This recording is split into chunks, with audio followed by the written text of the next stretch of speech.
Sambuddhassa. Namo tassa bhagavato arahato sama sambuddhassa. Namo tassa bhagavato arahato sama sambuddhassa.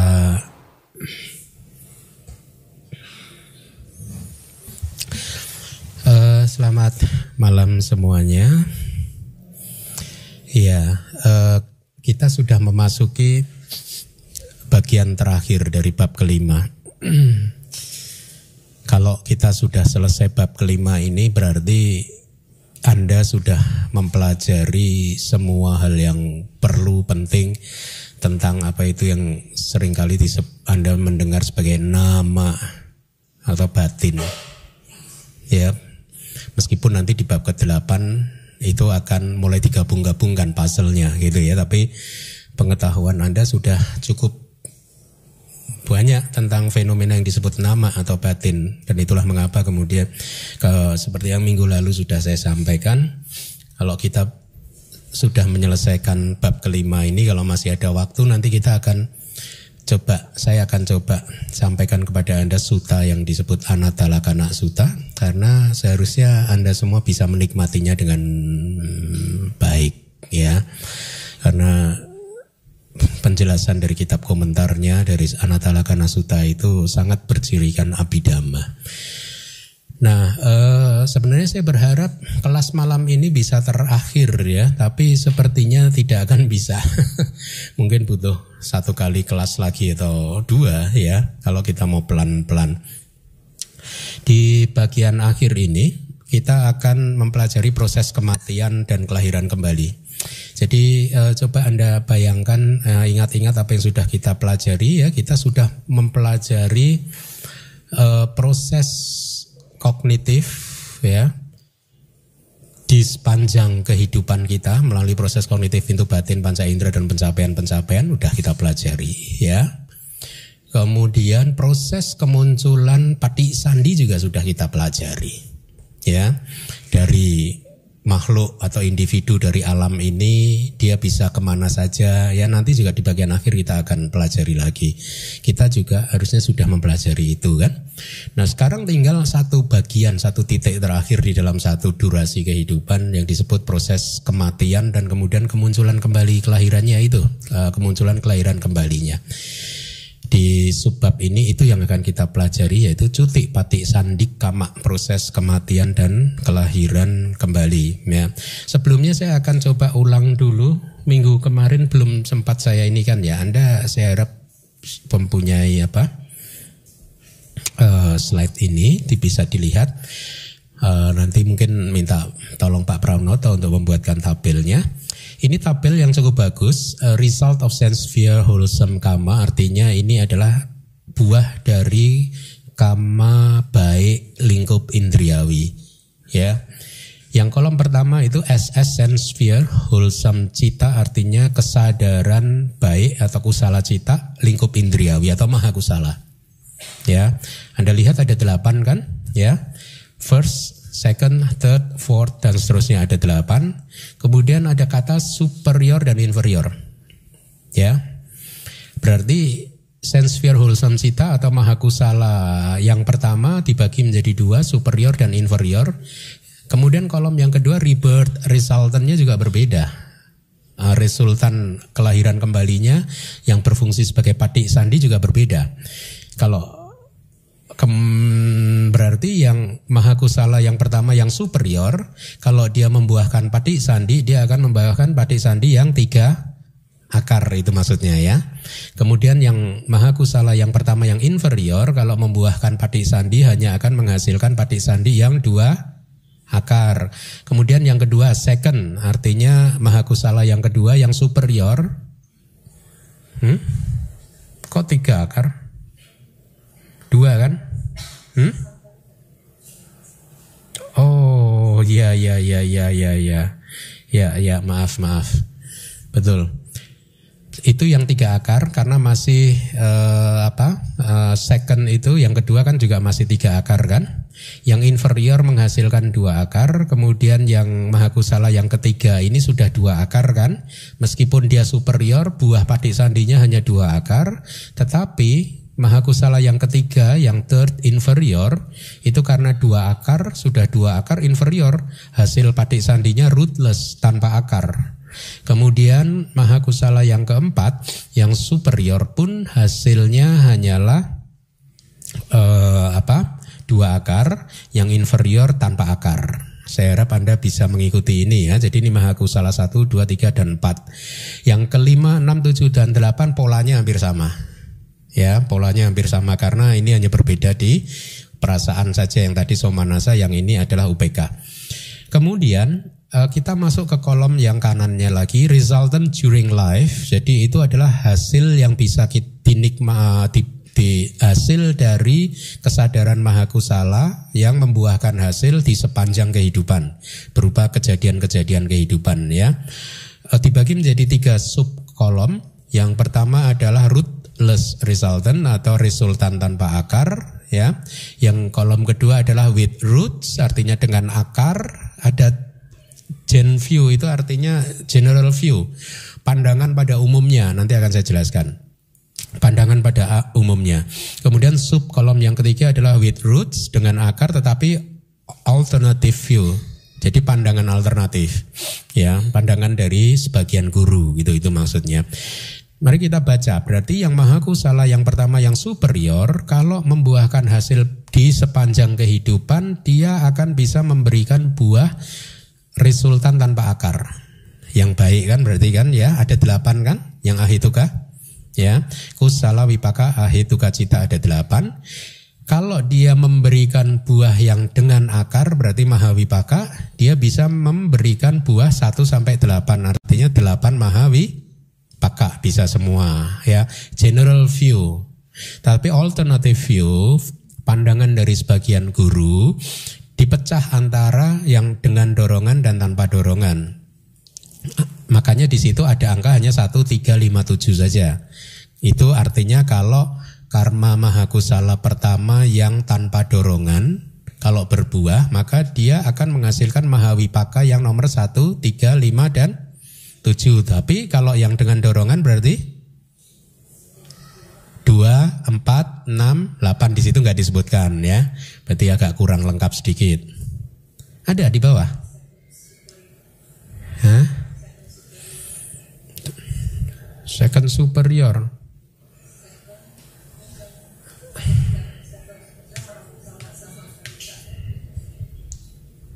Oh ya, betul. Itu yang kedua, second superior, benar. Kita turun lagi. Yang Mahakusala yang pertama, yang inferior ya, berarti karena dia inferior, dia membuahkan hasil di sepanjang kehidupan, tetap bisa menghasilkan ahituka cita yang kusala wipaka semua ya. Tapi mahawipakanya, general view-nya, dia hanya menghasilkan yang 3, 4, 7, 8. Itu artinya apa itu? Yang nyana wip payuta semua ya, yang 2 akar semua. Makanya 3, 4, 7, 8. Alternative view-nya 3 dan 7. Ya, itu karena dibedakan yang sangkarika ini. Kemudian yang second superior berarti Mahakusala yang kedua, yang superior, somanasa sahagata nyana sampayuta sa sangkarika kan, dengan dorongan. Hasilnya berupa ahituka cita kusala wipaka 8 didapat, kemudian general view 8 mahawipaka didapat, alternative view hanya yang sasangkarika yang mahawipaka 2, 4, 6, 8. Ya. Kemudian second inferior berarti kan masih kesadaran Mahakusala yang kedua, itu kan masih yang 3 akar kan? Ya. 3 akar di sepanjang kehidupan menghasilkan 8 ahituka kusala wipaka cita. Kemudian general view-nya itu hanya 3, 4, 7 dan 8 ya. Benar ya? Second inferior kan harusnya inferior ya. Mata saya agak buram. Second inferior kalau udah kecil gini. Second inferior itu kan berarti 3 akar tetapi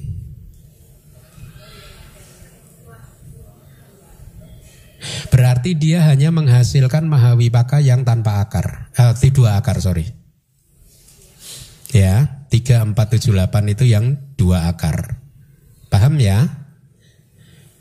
Yang 4 dan 8 alternative view itu karena dibedakan sesuai dengan dorongannya, ya, dengan atau tanpa dorongan.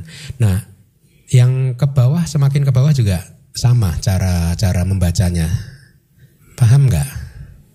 Saya rasa tidak perlu sampai bawah ya, atau perlu sampai bawah? Perlu nggak? Enggak ya, karena masih ada lagi yang. Jadi itu cara membacanya. Sebenarnya ini adalah materi yang sudah kita pelajari minggu lalu, ya.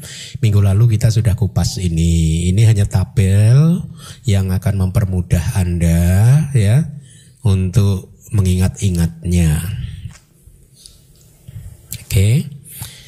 Mari kita lanjutkan. Sekarang kita masuk ke materi minggu ini. 4 kemunculan dari kematian. Saya harapkan PIC-nya membaca. Siapa? Kemunculan kematian ada 4 jenis, yaitu melalui habisnya usia, melalui habisnya kama, melalui habisnya keduanya, dan melalui kama yang menghancurkan. Itu bahasa Palinya sudah saya beri warna kuning.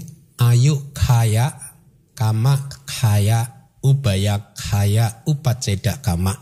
Ya, itu bahasa Palinya. Jadi kematian itu bisa muncul melalui salah satu dari 4 sebab ini, yaitu habisnya usia dan seterusnya. Di kitab yang lain diberi perumpamaan seperti lampu minyak. Bayangkan ada lampu minyak, pakai sumbu, ada minyaknya, nyala, ya. Apinya akan tetap menyala kalau sumbunya masih ada, minyaknya masih ada, tidak ada kekuatan yang mematikannya. Jadi api tetap menyala, tetapi nyala api lampu minyak ini akan mati kalau sebabnya ada 4. 1, sumbunya habis, api padam, ya. Atau minyaknya habis. Kalau minyaknya habis, apinya juga padam, ya. Kemudian atau sumbu dan minyak habis bersamaan, ya. Atau ada angin yang besar yang meniup itu sehingga padam. Atau ada usaha ekstra dari manusia atau apapun yang membuat api itu padam. 4 sebab api lampu minyak itu padam.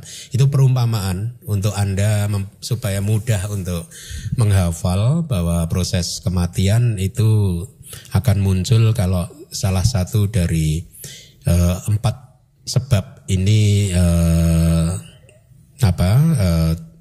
muncul atau terjadi, ya. Jadi berkaitan dengan yang terakhir tadi, adanya angin atau usaha manusia untuk mematikan api lampu minyak. Anda bayangkan meskipun minyaknya sebenarnya masih, sumbunya juga masih, tetapi karena kena angin dia padam. Ini perumpamaan tentang sebenarnya karma seseorang masih, karma produktif yang menghasilkan kelahiran dia sebagai manusia itu masih bisa mempertahankan kehidupan sampai umur panjang. Atau mungkin sebenarnya durasi, misalkan kalau manusia itu dikatakanlah di zaman sekarang ini batas usianya 100 tahun, sebenarnya dia belum mencapai batas akhir itu, ya, artinya dia sebenarnya masih bisa hidup panjang umur, tetapi karena ada kama yang upaceda tadi, yang menghancurkan, yang memotong, ya, maka meskipun karma produktifnya itu panjang, tapi akhirnya dia jadi pendek umur, ya. Itu yang dimaksud sebab yang keempat. Nah, menurut Buddhism, yang disebut atau orang awam menyebut sebagai kematian, itu menurut Abhidhamma itu hanya sebenarnya terjadi karena adanya gangguan pada nama dan rupa, ya. Nama dan rupa jiwitindriya. Jadi kita akan mempunyai cetasika jiwitindriya, toh, ya. Nanti pada saat bab 6 kita juga mempelajari rupa, kita mempunyai rupa jiwitindriya atau indera kehidupan untuk materi, yang membuat materi itu bisa melangsungkan prosesnya dari muncul berlangsung sesaat sampai kemudian terurai. Itu yang membuat bisa bertahan itu adalah jiwitindriya. Sama dengan cita kita bisa bertahan muncul berlangsung kemudian terurai itu karena ada cetasika yang disebut jiwitindriya. Nah kalau jiwitindriya baik itu yang nama maupun rupa itu terganggu di dalam satu kehidupan kita saat ini, maka kematian muncul. Ya, dengan kelenyapan dari jiwitindriya maka seseorang dikatakan telah meninggal dunia. Jadi dengan kata lain kematian menurut Buddhism atau menurut Abhidhamma sesungguhnya adalah putusnya kelangsungan jiwitindriya tadi, 2 jiwitindriya ya yang mengalami gangguan. Kemudian dari Wibhawinitika ada penjelasan seperti ini, dijelaskan melalui habisnya usia dan lain-lain. Yang disebut atau dimaksud dengan melalui habisnya usia itu adalah merujuk kepada kematian yang terjadi karena usianya telah habis ya. Habis itu bagaimana? Ya karena sesuai dengan batasan di dalam alam kelahiran tertentu. Memang alam manusia tidak ada batasan usianya kan, tetapi diyakini di dalam zaman-zaman sekarang ini manusia kalau di teksnya itu tidak akan pernah bisa mencapai 100 tahun yang kedua gitu. Jadi kira-kira dianggap itu 100 tahun. Ya. Tapi kalau di Catu Maharajika kan ada batasannya. Berapa? 500. Ya, 500 apa? Kapak ya. Dan di alam-alam yang di atasnya kan juga ada batasannya ya. Jadi itu yang dimaksud. Kalau ada makhluk meninggal karena sudah sampai ke batas akhirnya ya memang dia meninggal.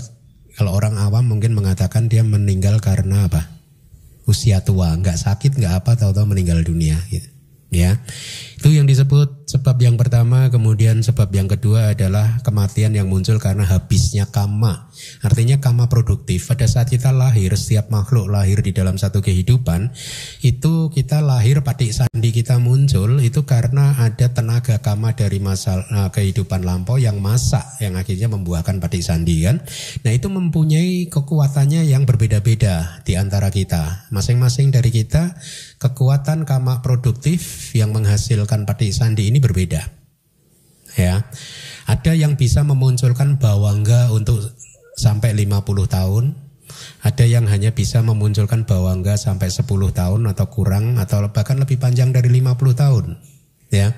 Lihat, satu kama produktif yang melahirkan atau menghasilkan patik sandi, kekuatannya sedemikian dahsyatnya sehingga di sepanjang kehidupan dia berbuah terus berupa apa? Kemunculan bawangga kan?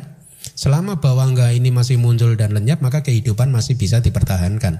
Makanya disebut bawangga, bawa dan angga. Bawa itu eksistensi atau kehidupan, angga itu faktor kehidupan, faktor yang merangkai kehidupan.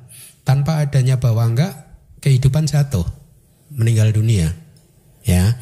Nah, karma-karma produktif tertentu bisa memunculkan bawangga sampai katakanlah 100 tahun, yang lainnya bisa kurang dari 100 tahun. Itu karena kekuatan dari kama produktif, ya. Nah,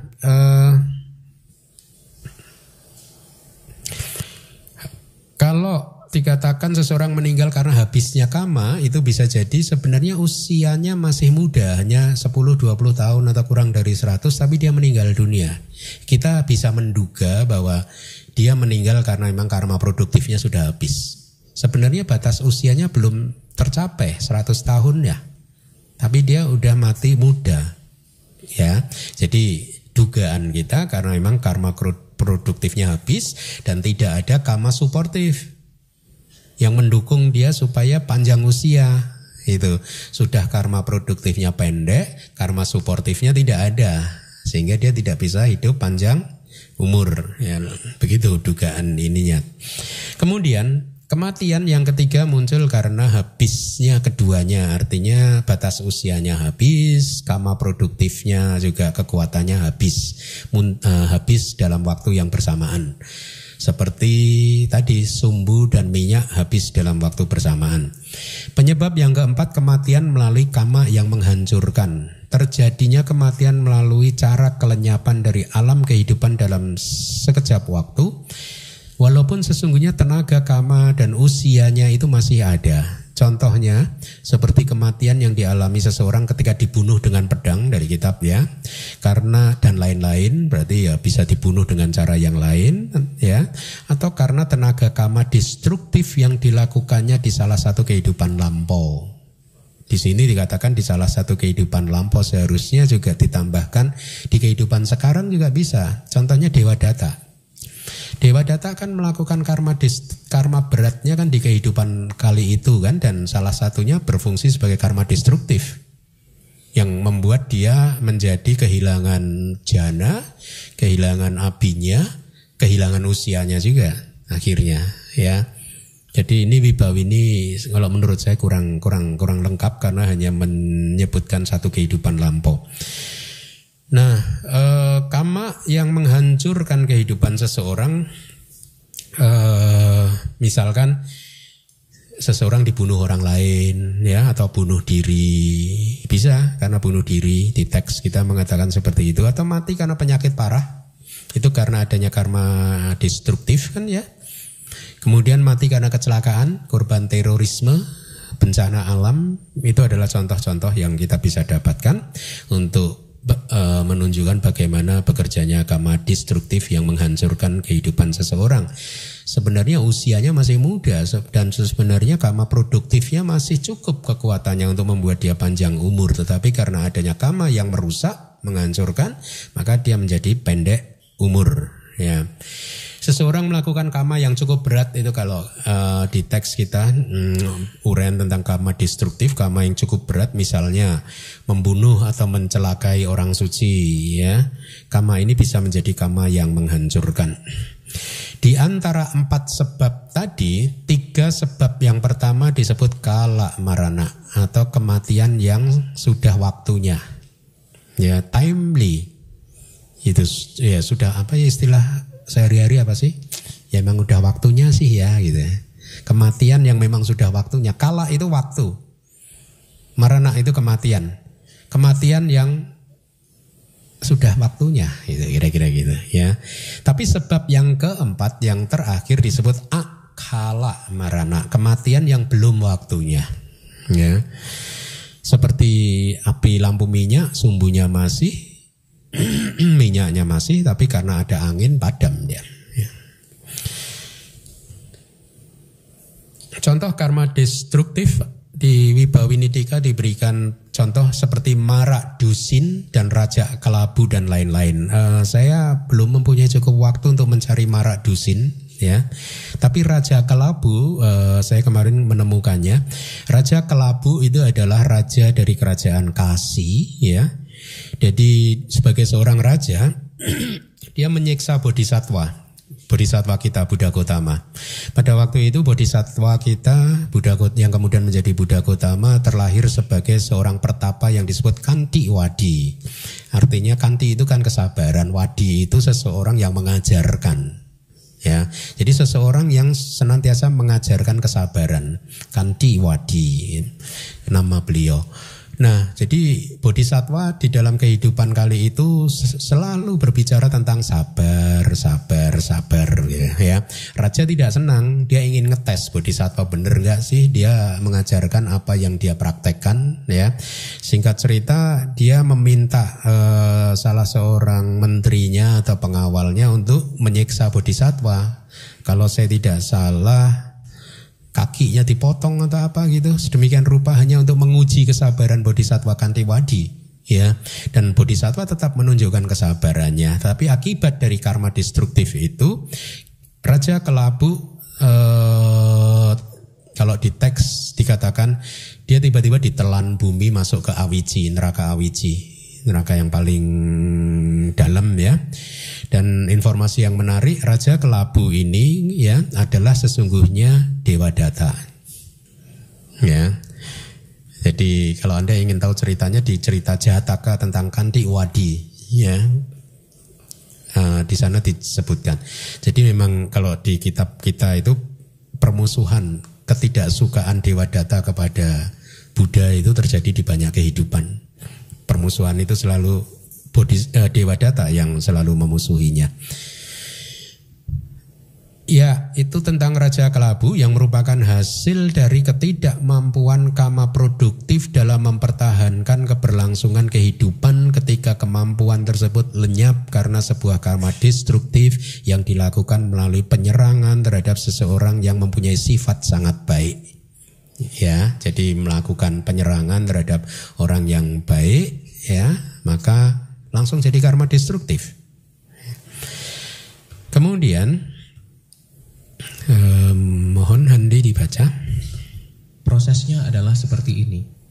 Untuk mereka yang hendak meninggal dunia, di saat kematiannya, salah satu dari 3 di bawah ini, sesuai dengan yang semestinya hadir menghampiri salah satu dari 6 pintu tertentu karena dorongan tenaga kama, sebuah kama yang memproduksi kelahiran kembali di kehidupan berikutnya. Itu yang pertama, ya. Kemudian yang kedua, atau tanda kama, yaitu materi dan lain-lain yang telah didapat sebelumnya atau sesuatu yang menjadi sarana di waktu melakukan kama tertentu. Ya, saya jelaskan dulu. Jadi proses kemunculan kematian itu terjadi di saat kematiannya, itu artinya di saat yang dekat dengan kematian, maranasana widi, akan muncul proses kognitif yang dekat dengan kematian.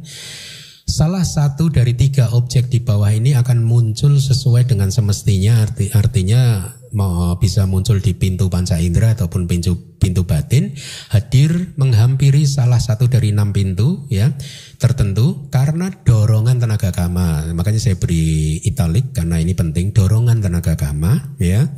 Ada 3 objek sebenarnya kita sudah bertemu di pelajaran terdahulu, yaitu kama, kama nimitta, dan gati nimitta. Yang pertama adalah kama, lihat, sebuah kama yang memproduksi kelahiran kembali, ya. Atau objek yang kedua adalah tanda kama, yaitu bahasa Palinya apa? Tanda kama itu adalah kama nimitta, bisa berupa materi dan lain-lain. Ya, kalau dia ya materi bisa apa saja, bisa objek bentuk, bisa suara dan lain-lain.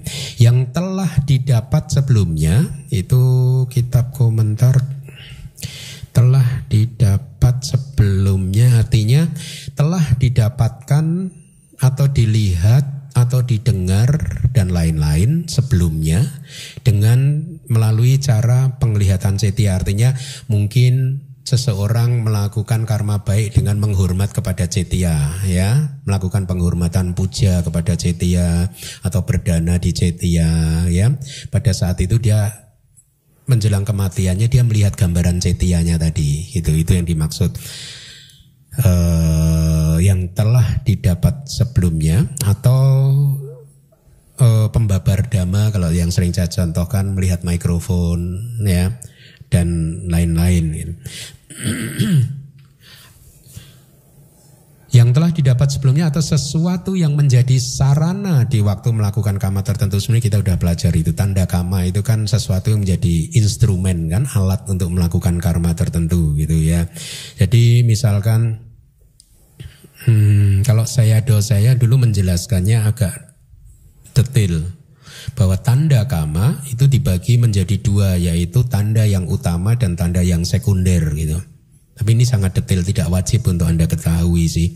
Contohnya misalkan seseorang berdana wihara. Kalau di Myanmar kan sering aja terjadi, ada saja umat yang sedemikian murah hatinya, jadi dia berdana wihara, satu wihara gitu.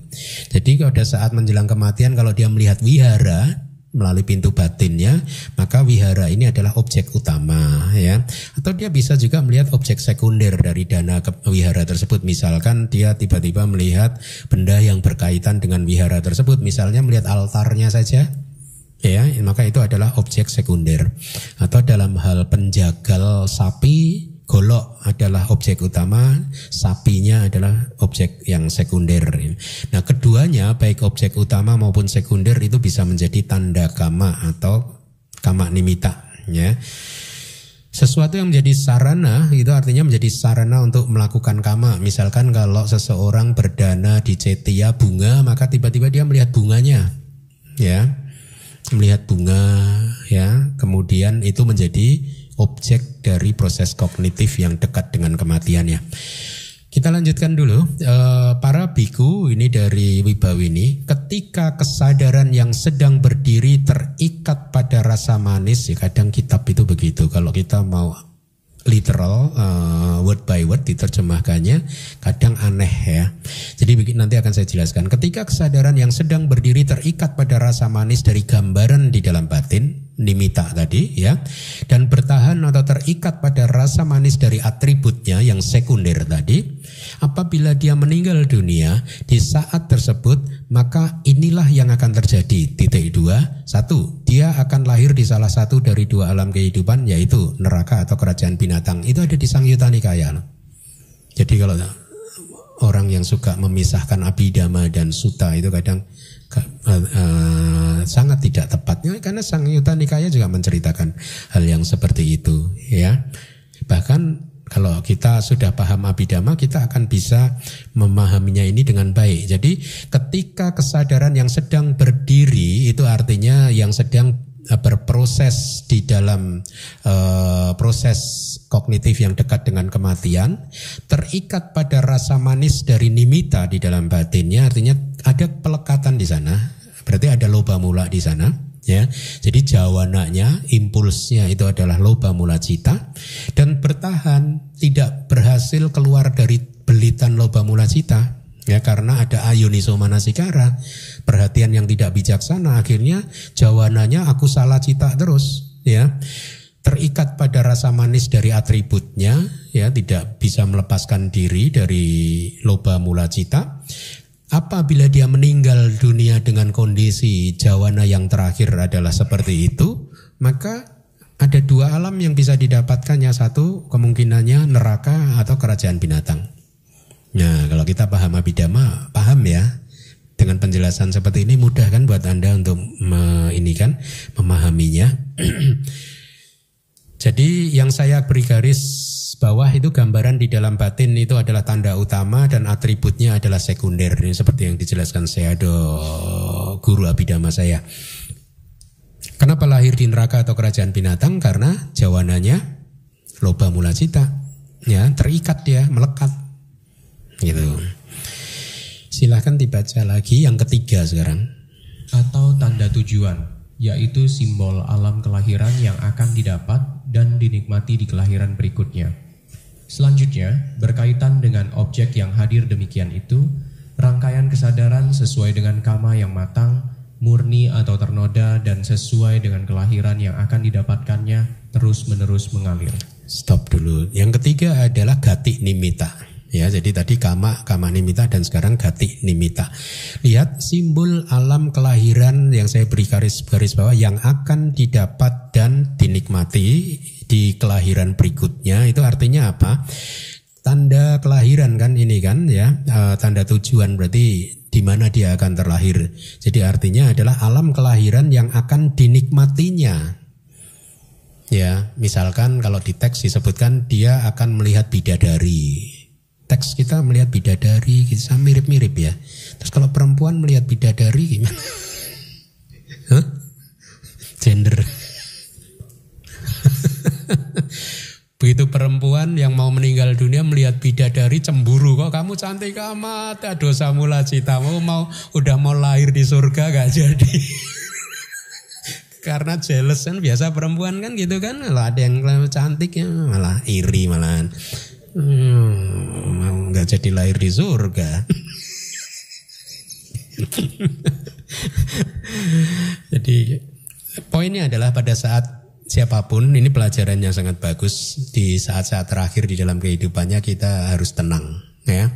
Karena dengan ketenangan terus memperhatikan muncul lenyap, maka kita bisa menjaga jawana kita untuk tetap maha kusala. Jadi simbol alam kelahiran yang akan didapat dan dinikmati di kelahiran berikutnya, tadi bisa melihat dia bidadari atau melihat istana kalau dia mau lahir di surga, atau melihat pohon-pohon surga ya, atau kalau dia mau lahir sebagai manusia dia akan melihat kandungan seorang ibu ya. Semuanya adalah tanda kelahiran yang baik.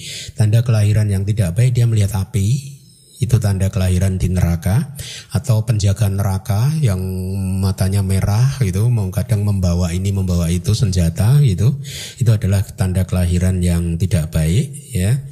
Sama dibedakan juga, kalau saya ada mengatakan dibedakan jadi dua, yang satu objek utama, yang satunya adalah sekunder. Objek utama di situ adalah objeknya alam kehidupan yang akan didapat. Objek sekundernya adalah pengalaman kehidupan di alam tersebut. Misalkan, kalau seseorang akan lahir sebagai manusia, objek utamanya dia akan melihat kandungan ibu, ya. Kalau mau lahir di surga, objek utamanya dia melihat istana, atau kalau lahir di neraka, dia melihat api neraka, ya. Objek sekundernya adalah pengalaman kehidupan di alam tersebut. Jadi dia akan seolah-olah di detik-detik terakhir itu mengalami kehidupan sebagai dewa, sudah seolah-olah sudah seperti dewa. Anda sering ya bermimpi begitu ya? Sering kan? Nah itulah kira-kira itu. Mirip-mirip lah situasi. Saya seringnya kebakar api loh Bante. Ya saya hanya bisa prihatin aja. Makanya sebelum tidur baca meta. Biar mimpinya wah jadi dewa nanti. Kira-kira begitu loh. Memang benar kira-kira kejadiannya di detik terakhir begitu. Yang proses kognitif yang dekat dengan kematian. So kita seolah-olah mengalaminya sendiri. Ya. Entah sebagai dewa atau sebagai manusia, kalau dia mau lahir lagi sebagai manusia, ya, atau tiba-tiba dia seolah seperti binatang. Ya. Pengalamannya itu sangat nyata gitu.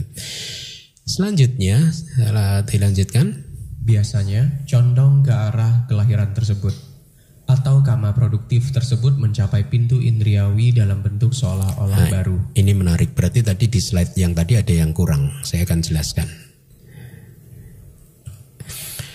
Saya baca dulu. Selanjutnya berkaitan dengan objek yang hadir demikian itu tadi, kama nimita atau gati nimita kan, ya. Rangkaian kesadaran saya pisahkan sesuai dengan kama yang matang. Baik itu bisa rangkaian kesadaran yang murni atau yang ternoda, dan sesuai dengan kelahiran yang akan didapatkannya, ya. Jadi di proses kognitif menjelang kematian, Marana Sanawiti ini bercerita tentang Marana Sanawiti, proses kognitif menjelang kematian. Jadi rangkaian kesadarannya bisa murni atau ternoda, ya, berkaitan dengan alam kelahiran yang akan didapatkannya terus menerus mengalir, ya. Dan biasanya condong ke arah kelahiran di alam tersebut. Ya, maksudnya apa? Ya, saya ini apa? Semakin saya membaca kitab-kitab komentar maupun subkomentar, ada satu kekaguman yang sangat kuat dari saya tentang para guru acarya di masa lalu yang menulis kitab komentar dan subkomentar. Kekaguman saya itu khususnya tentang bagaimana presisi yang sangat presisi kalau menjelaskan sesuatu dan konsistensi. Sangat konsisten gitu. Salah satu contohnya ini, ada kata biasanya. Biasanya condong ke arah kelahiran tersebut. Jadi ini bercerita tentang kondisi seseorang yang mau meninggal dunia. Jauh sebelum meninggal dunia, ya. Saya pernah bercerita di kelas pariyati, orang tua saya itu mungkin 1 tahun lebih sudah menunjukkan gejala. Misalkan lagi ngobrol dengan keluarga, tiba-tiba bapak saya berkata, siapa yang manggil saya tadi ya? Gitu kan? Sering, nanti tiba-tiba ngobrol, siapa tadi yang lewat? Saya tanya, siapa yang lewat? Kayak apa bentuknya? Enggak, manusia biasa. Saya udah happy dulu. Terus kalau dia mengucapkan, kok ada yang pakai parfum ini ya gitu, harus dilihat nggak orangnya gitu. Seringkali dia mengatakan kadang melihat dewa, kadang melihat manusia gitu. Sehingga saya udah 1 tahun sebelumnya saya udah merasa ini udah mulai condong, itu yang dimaksud. Sudah mulai condong, bahkan lama loh, ya. Tapi tentu saja bisa berubah. Nah, makanya tugas kita yang ada di dekatnya untuk terus mengkondisikan supaya tetap positif. Jadi kata condong itu bisa terjadi mungkin 1 jam sebelumnya, 2 jam sebelumnya, atau bahkan lebih lama. Arus batinnya sudah mulai mengalir menuju ke alam kehidupan yang akan didapatkannya. Itu yang dimaksud. Tapi ada kata biasanya, artinya apa? Karena ketika seseorang mati mendadak, maka arus kesadarannya mungkin sudah tidak punya waktu untuk condong ke alam kelahiran yang baru. Penjelasan menarik ya. sedemikian detailnya. Itu yang membuat saya itu sangat hormat kepada para guru di masa lalu gitu. Ya. Jadi kalau ada seseorang yang mati mendadak, entah kecelakaan atau apa, tidak mengalami kecondongan ini, tidak diketahui. Atau kalau di teks itu ada lalat ditepuk, ya dia udah nggak sempat lagi gitu. Tapi kalau yang mati normal, meninggal dunia normal, kita bisa tahu.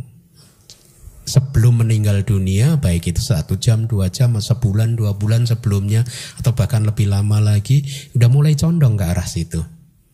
Udah mulai yang mengatakan sesuatu yang aneh-aneh. Nah kalau Anda berada di dekatnya, Anda jangan Anda marahi, melamun. Enggak, memang begitu kondisi alamiahnya gitu ya. Jadi sabar dan jaga supaya beliau tetap positif. Ketika seekor nyamuk dibunuh dengan tepukan, maka arus citanya tidak punya waktu untuk mengalir atau condong di alam kehidupan yang akan dituju, ya. Jadi terus-menerus mengalir condong, itu artinya arus kesadaran seolah condong ke arah alam kehidupan di mana dia akan terlahir. Inilah mengapa ya, seseorang yang akan meninggal biasanya beberapa bulan sebelumnya atau lebih, seperti tadi yang sudah saya jelaskan, sudah menunjukkan gejala-gejalanya, ya. Jadi mirip seperti ini dari saya. Kalau Anda hendak traveling, katakanlah Anda mau traveling ke Eropa. Traveling ke Eropanya tanggal katakanlah 10 Mei. Tapi 10 April Anda udah siap-siap dulu. Nah, ya enggak? 10 Mei ini sana cuacanya panas atau dingin. Nah, berarti bajunya disesuaikan dulu. Kemudian itinerary-nya disiapkan dulu. Saku, uang saku apa saja, obat-obatan apa saja. Udah 1 bulan udah condong ke sana dulu. Paham ya? Jadi ini perumpamaan yang bagus sih ya. Nah, kemudian ada yang lebih menarik. Ada yang menarik lagi, atau kama produktif tersebut mencapai pintu indriawi dalam bentuk seolah-olah baru. Artinya apa? Di kitab Wibau ini dijelaskan kamanya yang sudah diperbuat di masa lalu, ya, itu seolah-olah menjadi kama baru. Jadi kalau misalkan saya ini membabarkan dhamma begini, ini nanti jadi apa istilahnya? Objek kama saya di proses kognitif menjelang kematian, maka saya seolah-olah berada seperti ini, kayak deja vu gitu. Ya, seolah-olah saya sedang membabarkan dhamma seperti ini. Ya, itu yang dikatakan seolah-olah baru itu. Jadi kamanya menjadi kama baru dengan sendirinya, ya, seperti sedang melakukannya di saat itu di penjelasannya. Nah, salah satu dari 3 objek tadi muncul didorong oleh tenaga kama menjadi objek dari jawana di marana sanawidi, proses kognitif yang dekat dengan kematian. Menjadi objek dari jawana. Jadi ya termasuk juga yang kalau dia di pintu batin ya termasuk mano dwara wajana ya di dalam satu proses kognitif itu. Tapi hati-hati, kama tadi tidak menjadi objek dari cuti cita. Kenapa? Karena cuti cita di dalam satu kehidupan mengambil objek yang sama seperti yang diambil oleh pati sandi yang lalu atau bawangga di sepanjang kehidupan. Kan pati sandi bawangga cuti cita objeknya di dalam satu kehidupan sama kan? Ini yang sering orang salah paham. Dulu sering ditanyakan muter-muter di situ loh. Saya bilang enggak. Cuti cita bukan mengambil objek kama yang mau masak itu. Cuti cita objeknya objek yang lampau lagi. Sama dengan objeknya pati sandi. Paham ya? Oke. Saya juga mengatakan objek kama itu bisa berasal dari kama di kehidupan lampau. Di kitab lain kadang mengatakan hanya di kehidupan saat ini saja. Ya, nanti kita akan lihatlah mana yang benar. Selanjutnya dibaca lagi. Untuk dia yang berada di dekat kematian, di akhir proses kognitif atau di kelenyaman faktor kehidupan, kesadaran kematian muncul dan lenyap, menjadi akhir dari kehidupan saat ini dalam bentuk kematian. Di akhir kelenyapan kesadaran kematian, tanpa antara dengannya, sebuah kesadaran yang disebut penyambung kelahiran kembali muncul dan kokoh di kehidupan berikutnya, berkaitan dengan objek yang telah diambil. Anda sudah mendapatkan pembagian proses kognitif dari panitia. Hah?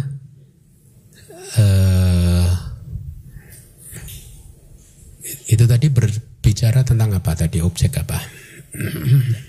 Kita lihat dulu aja tabel yang dibagikan yang mana. Proses dengan kesadaran kematian yang muncul setelah kesadaran yang mempertahankan objek. Ya, kita kembali dulu ke teks yang tadi dibaca oleh Handi ya. Saya akan jelaskan dulu. Tadi udah dibacakan. Untuk dia yang berada dekat dengan kematian, ya, yang menjelang kematian, di akhir proses kognitif menjelang kematian, ya, atau di kelenyapan faktor kehidupan. Jadi kemunculan kesadaran kematian bisa muncul persis di akhir proses kognitif menjelang kematian, atau begitu proses kognitif menjelang kematian itu selesai, bisa disela bawangga dulu. Artinya, jadi misalkan katakanlah jawananya 5 kali sudah muncul karena lemah kan. Kemudian katakanlah kalau ada tadaramana muncul 2 kali, ya, lenyap, proses kognitif selesai kan. Bawangga dulu 1 muncul. Setelah itu bawangga lenyap, baru kesadaran kematian muncul. Itu yang dimaksud. Jadi ada 2 kemungkinan. Kesadaran kematian atau cuti cita bisa muncul di akhir proses kognitif atau di kelenyapan faktor bawangga, setelah kelenyapan faktor bawangga, faktor kehidupan, ya. Kesadaran kematian muncul dan lenyap, kemudian menjadi akhir dari kehidupan saat ini. Dengan lenyapnya cuti cita, kesadaran kematian, maka satu kehidupan selesai, ya. Kematianmu terjadi. Di akhir kelenyapan dari kesadaran kematian, tanpa antara dengannya, muncullah sebuah kesadaran yang disebut penyambung kelahiran kembali. Jadi ada kalimat tanpa antara, itu dari teks. Artinya apa? Theravada tidak meyakini adanya bahwa antara atau alam penantian. Ya, alam di antara. Kan sering kan dikatakan, katanya seseorang habis meninggal dunia maka selama 7 hari atau 49 hari dia di alam antara dulu, bawah antara gitu, sambil menunggu kelahiran kembalinya. Theravada tidak begitu. Karena kematian dan kelahiran kembali tanpa antara, tanpa jeda, tanpa jarak. Seperti yang di bab 1 sudah saya sampaikan, hari Sabtu dan hari Minggu itu tanpa antara. Ya. Itu yang dimaksud, ya. Sebuah kesadaran disebut menyambung kelahiran kembali muncul dan kokoh di kehidupan berikutnya.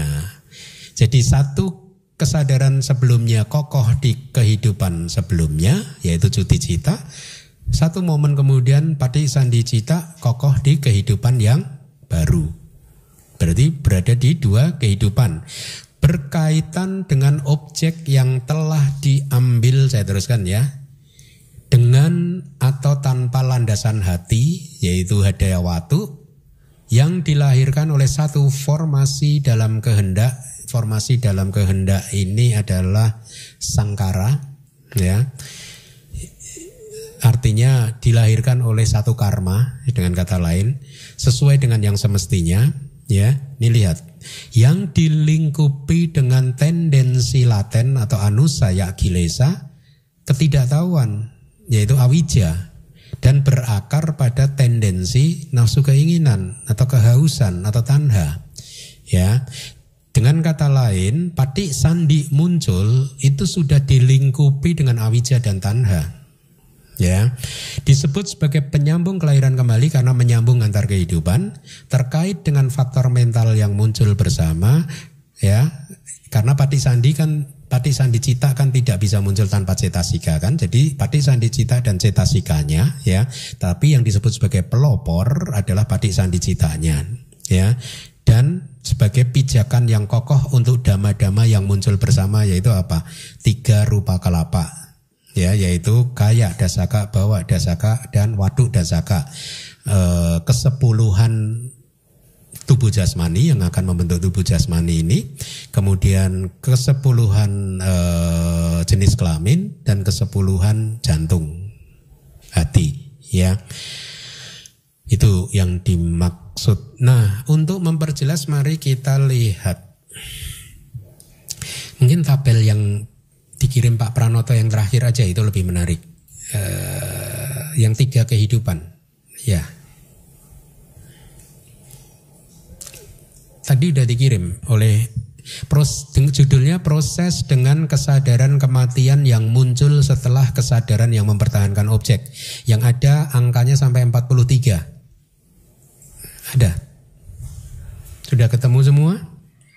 Sudah ya? Saya akan tuntun Anda cara membacanya.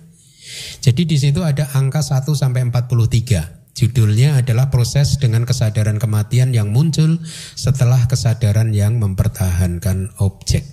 Ya. Di angka yang pertama itu ABH, artinya arus bawangga. Jadi pada awalnya ada arus bawangga, faktor kehidupan muncul lenyap untuk jumlah tertentu, ya. Kemudian ada objek bentuk muncul, yaitu objek mata muncul. Ya, makanya diberi tanda panah itu. Panah ke kiri dan ke kanan itu dari angka 2 sampai angka 18. Kalau Anda hitung itu berkaitan dengan usia dari objek bentuk yang hanya berusia 17 momen kesadaran. Objek bentuk muncul bersamaan dengan kemunculan Atita bawangga masa lalu, ya.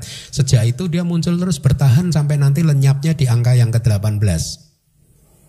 Angka yang 18 Anda lihat ke bawah pat itu patik sandi. Kesadaran penyambung kelahiran kembali, ya.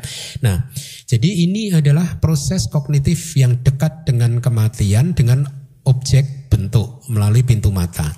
Prosesnya berlangsung setelah bawangga kemudian bawangga celana yaitu getaran faktor kehidupan, kemudian bawang upaceda yaitu penghentian faktor kehidupan, panca dwara wajana, caku winyana kesadaran mata, sampati cana kesadaran yang menerima atau penerima, santirana kesadaran investigasi, wodabana kesadaran yang memutuskan. Jawananya Anda hitung hanya 5 kali, tidak 7. Ya, 1, 2, 3, 4, 5. Kenapa 5? Karena semuanya sudah melemah. Arusnya sudah melemah. Kenapa melemah? Karena tubuhnya lemah. Tubuh jasmani kita lemah. Bukan karena apa, citanya sih tetap kuat seperti biasa. Tapi karena tubuhnya lemah, makanya harus citanya juga ikut melemah. Ya, sama kan orang tua juga kadang ya tubuhnya udah lemah, citanya sebenarnya masih kuat. Kemarahannya masih kuat. Setelah angka ke-14, angka ke-15, Tadaramana muncul 2 kali. Ya, di diagram ini cuti cita muncul setelah Tadaramana. Tapi sebenarnya di angka 17 ada kemungkinan muncul bawangga juga. Bisa juga. Kalau angka 17 itu bawangga, angka 18 baru cuti. Paham ya? Nah, Anda lihat angka 17 adalah cuti cita. Pertanyaan saya, objeknya masih objek masa kini, masa lalu, masa depan? Masa lalu?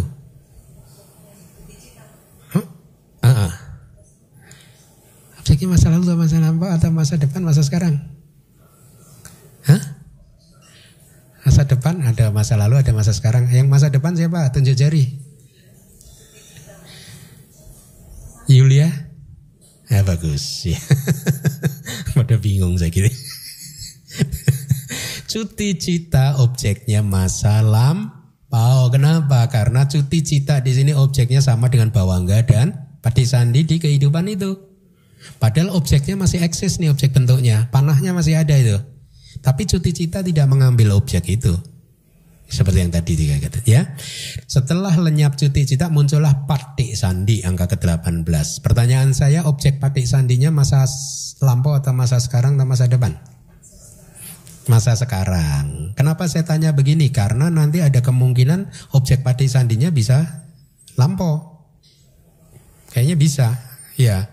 Katakanlah kalau ini di sela bawangga 1 aja patik sandinya udah lampau objeknya. Kan itu patik sandinya muncul persis di momen ke-17. Dengan lenyapnya patik sandi kan eksistensi objek bentuk lenyap. Kalau dia tadi di sela bawangga kan berarti patik sandinya muncul di angka 19. Sudah nggak ada objek bentuknya. Jadi dia mengambil objek bentuk yang lampau. Tapi dalam ini diagram ini patik sandi mengambil objek yang masa kini. Nah, ini yang harus Anda hafalkan. Begitu patik sandi itu muncul dan lenyap, selalu diikuti 15 atau 16 bawangga. Anda hitung itu. Di sini mungkin 15 saja. Angka 19 sampai angka 34 itu berarti 15.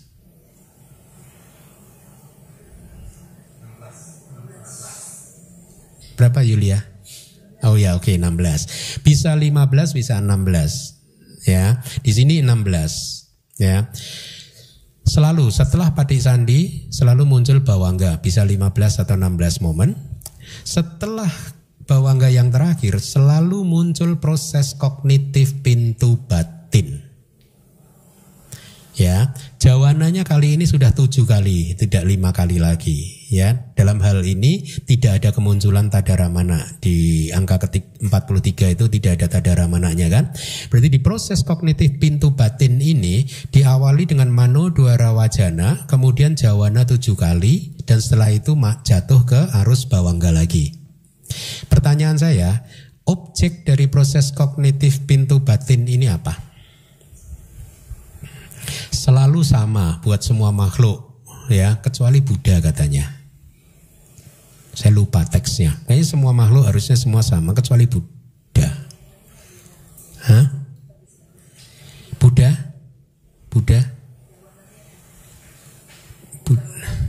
Oh, enggak, harus dicek. Kayaknya saya pernah baca Buddha agak berbeda, lupa saya tapi lupa. Nah, tapi untuk semua makhluk yang lainnya itu objeknya sama, yaitu apa? Kemelekatan terhadap kehidupan yang baru. Berarti proses kognitif pintu batin ini langsung mengambil objek patik sandinya. Ya, jadi patik sandi di kehidupan yang baru diambil menjadi objek dari proses kognitif pintu batin ini, yang mempunyai nama khusus bawa nikanti. Ya, artinya apa? Bawa itu eksistensi atau kelahiran atau kehidupan, Nikanti itu pelekatan. Jadi lihat, di proses kognitif yang pertama di setiap kehidupan, makhluk pun sudah langsung melekat pada kehidupannya yang baru. Jadi objeknya adalah patik sandi, ya. Mungkin ini tabelnya perlu ditambah kali ya. Di proses kognitif pintu batin, objeknya patik sandi, Pak Pranoto. Ya. Jadi sejak mano dwara wajana hingga jawana yang ke-7, Pak Pranoto. Objeknya patik sandi yang baru. Baik, itu. Kemudian Anda ada tabel lagi yang proses kognitif yang berbeda nih. Yang dekat dengan kematian di pintu mata ada enggak? Yang ada 4 variasi proses kognitif. Ada? Ada ya, mari kita baca. Judulnya adalah proses kognitif yang dekat dengan kematian di pintu mata. Sebenarnya ini judulnya harusnya proses kognitif pintu mata yang dekat dengan kematian. Nanti akan dirubah sama Lause Aling. Pertama, lihat eksistensi objek bentuk atau objek mata. Kalau Anda hitung itu 17 momen kesadaran karena sesuai dengan durasi atau usia dari materi, fenomena materi, ya. Proses kognitif yang nomor 1 berlangsung dengan ada 1 atita bawangga, kemudian dan seterusnya. Proses yang normal sampai ke nomor 15. Berarti ada tadaramana 2 kali. Nomor 16 lihat, disela bawangga 1 kali. Ya. Kemudian nomor 17 langsung cuti, dan nomor 18 patik sandi. Ya. Kenapa diberi warna abu-abu khusus mulai patik sandi? Ini hanya untuk membedakan, berarti yang warna abu-abu itu adalah kehidupan yang baru.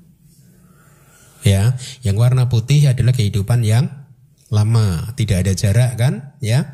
Nah, pertanyaan saya, di proses kognitif yang nomor 1, patik sandi yang baru mengambil objek masa kini, masa lampau, masa depan. Masa lampau, beda ya sama yang tadi ya.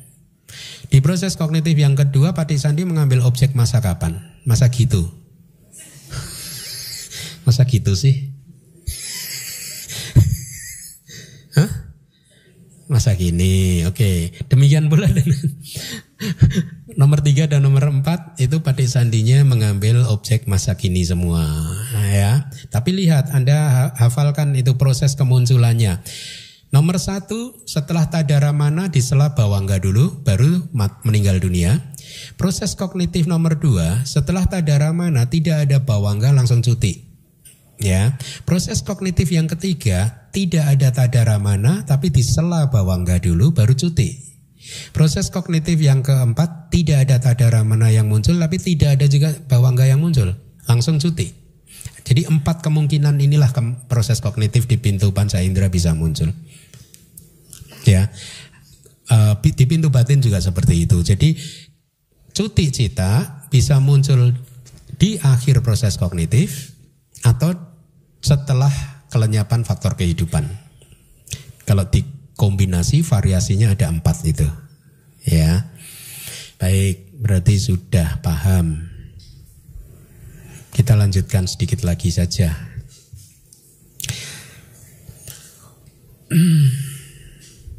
Ini menarik yang saya beri garis bawah.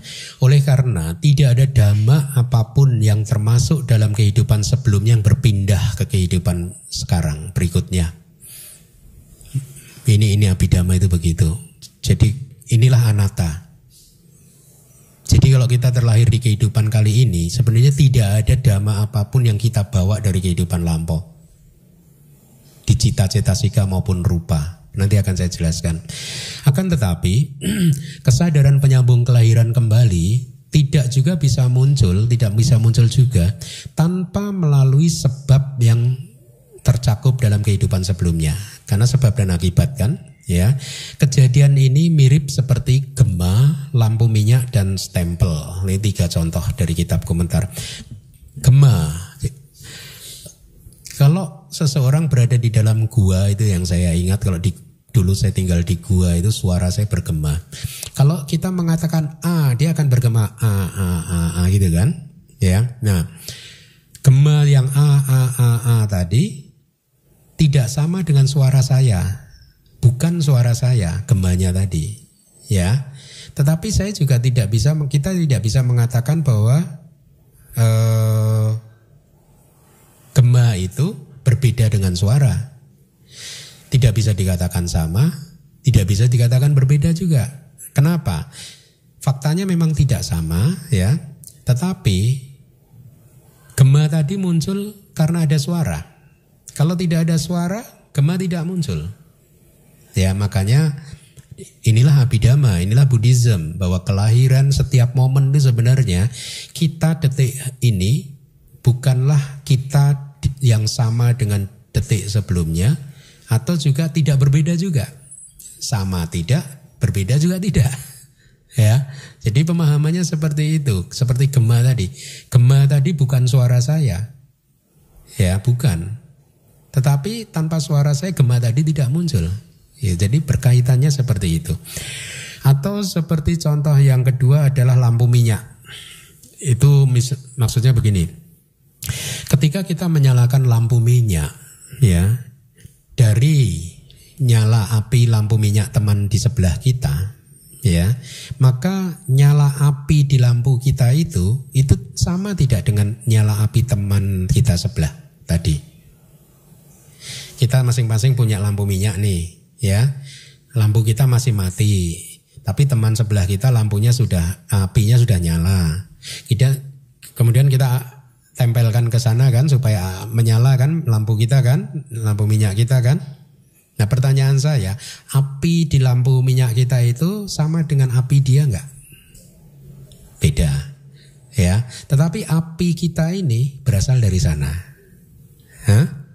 Tanpa itu enggak ada api. Sama dengan kehidupan kita juga begitu. Pemahaman dhamma kita seperti itu. Kita tidak sama dengan kita sebelum ini, tapi juga tidak berbeda sebenarnya. Karena kita berasal dari kehidupan kita yang berbeda.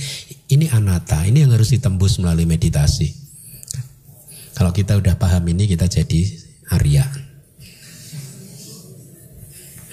Ya, itu lampu minyak.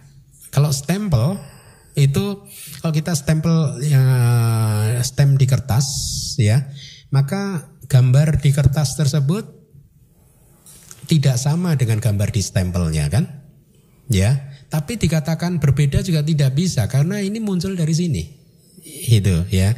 Jadi sama tidak, beda juga tidak. Itu abhidhamma. Kemudian kita lanjut dulu karena banyak info yang bagus nih harusnya.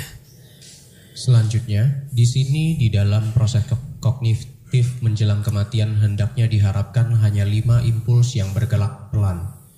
Oleh karena itu, ketika kematian terjadi di dalam objek masa kini dan telah sampai ke dalam jangkauan indera, maka kelahiran kembali dan faktor kehidupan juga mendapatkan objek saat ini. Nah, tadi ya, jadi baik cuti maupun patik sandi objeknya masa kini ya, bukan masa gitu, gitu. Nah, saya akan jelaskan beberapa poin penting. Anda harus pahami bahwa marana sanawiti atau proses kognitif menjelang kematian, proses kognitif yang terakhir di dalam satu kehidupan sebelum seseorang itu meninggal dunia, itu artinya ya, itu sesungguhnya di dalam proses kognitif tersebut ada kama enggak? Ada dong. Kama yang muncul di 5 jawana ya. Tetapi kama yang muncul di 5 jawana ini sebenarnya kama yang tidak cukup kuat untuk menghasilkan padisandi. Jadi kama ini tidak bisa menjadi kama produktif ya di proses kognitif yang dekat dengan kematian ya. Dia tidak bisa menghasilkan padisandi, tetapi walaupun demikian ya, walaupun sudah sangat lemah karena tadi sudah saya jelaskan tubuhnya itu sangat lemah ya. Hadaya karena tubuh kita lemah, hadaya watu juga lemah.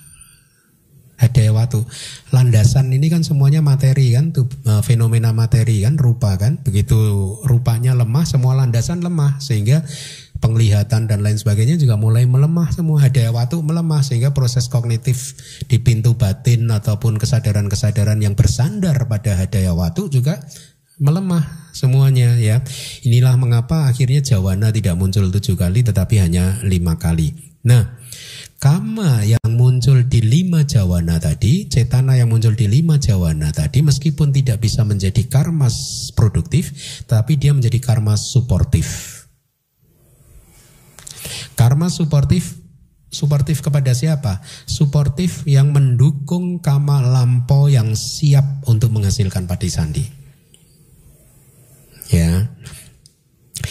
Kalau di teks kita kalimatnya kira-kira begini. Jadi kama di 5 jawana itu berfungsi sebagai saluran untuk kama produktif dari masa lalu supaya dia bisa mengalir dan akhirnya membuahkan hasil berupa padisandi. Ya, jadi meskipun tidak produktif tapi dia dibutuhkan. Gitu.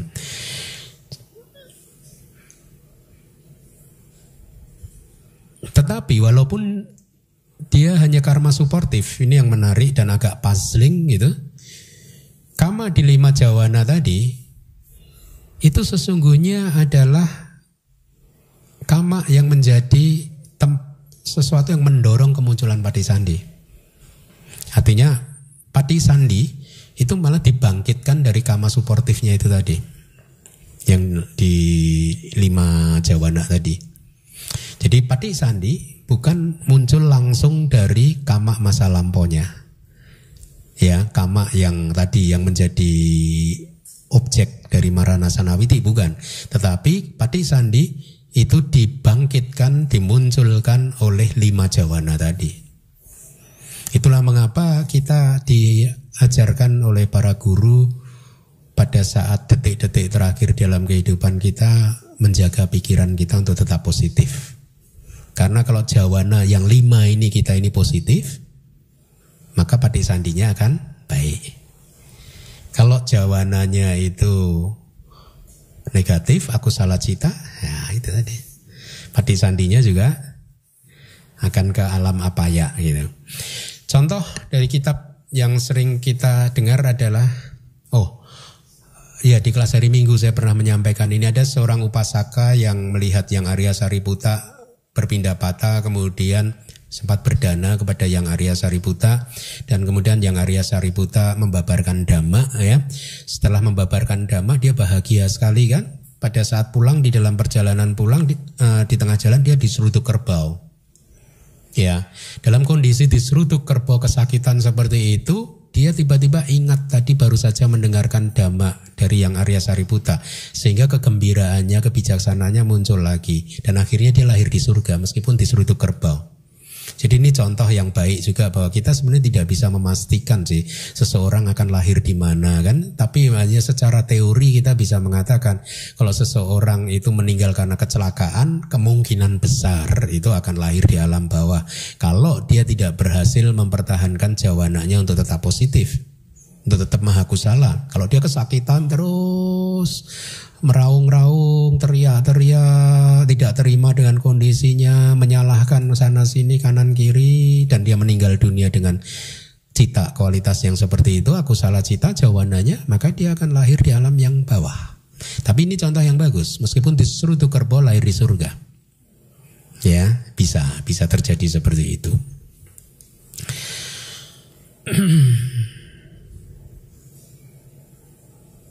Sebenarnya ada satu problem yang sering ditanyakan, apabila sekarang, kan saya pernah ditanya begini, sekarang apabila objeknya itu adalah objek yang tidak menyenangkan di detik-detik terakhir itu, ya, bagaimana Anda memahaminya?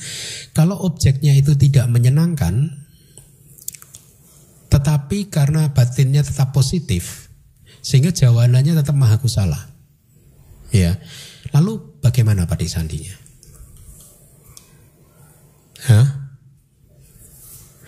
Karena kalau kita tetap kembali bahwa sebenarnya yang Patik Sandi itu dibangkitkan oleh 5 jawana tadi, ya kita tetap mengacunya pada 5 jawana, bukan kepada objeknya.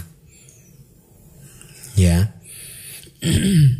Jadi kalau jawananya positif, dia lahir di alam yang baik. Itu kira-kira seperti.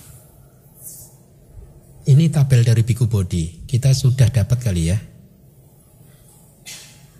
Beda ya? Hah?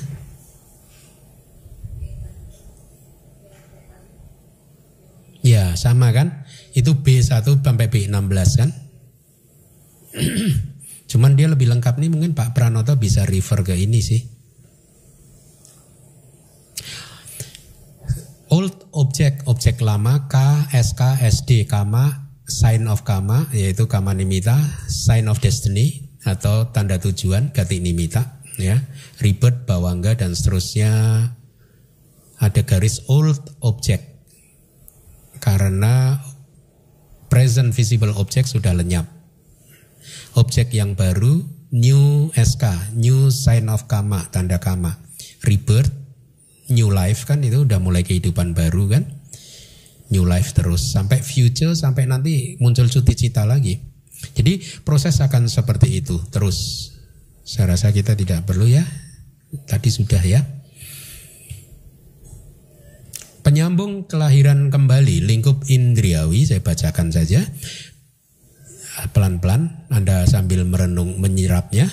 Penyambung kelahiran kembali lingkup indriawi, Kama Wacara Patik Sandi mendapatkan objek saat ini atau masa lalu ketika objeknya adalah sebuah tanda kama atau tanda tujuan yang diambil oleh 6 pintu atau salah satu dari 6 pintu. Jadi tanda kama atau tanda tujuan itu bisa masa lalu, bisa masa kini.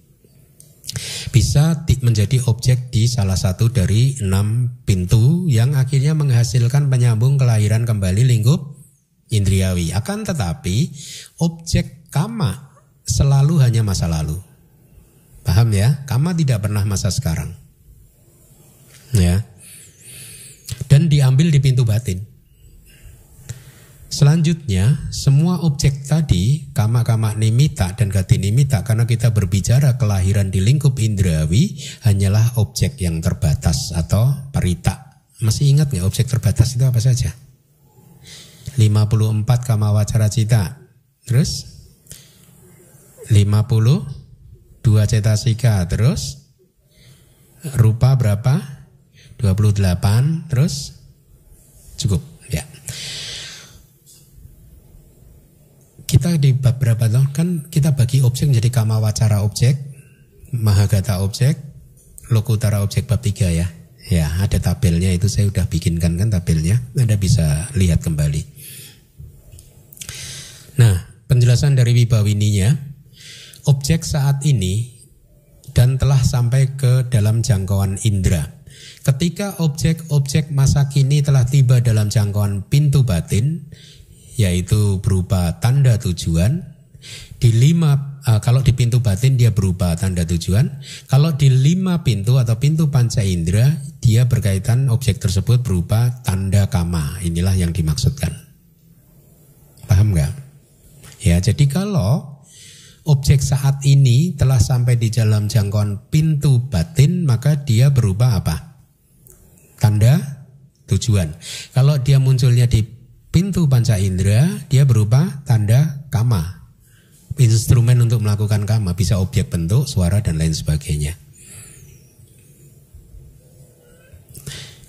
Kelahiran kembali dan faktor kehidupan juga mendapatkan objek saat ini, yaitu seperti tadi diagram tadi, patik sandinya juga objeknya masih saat ini, bawangganya juga saat ini, tapi tidak semua bawangga.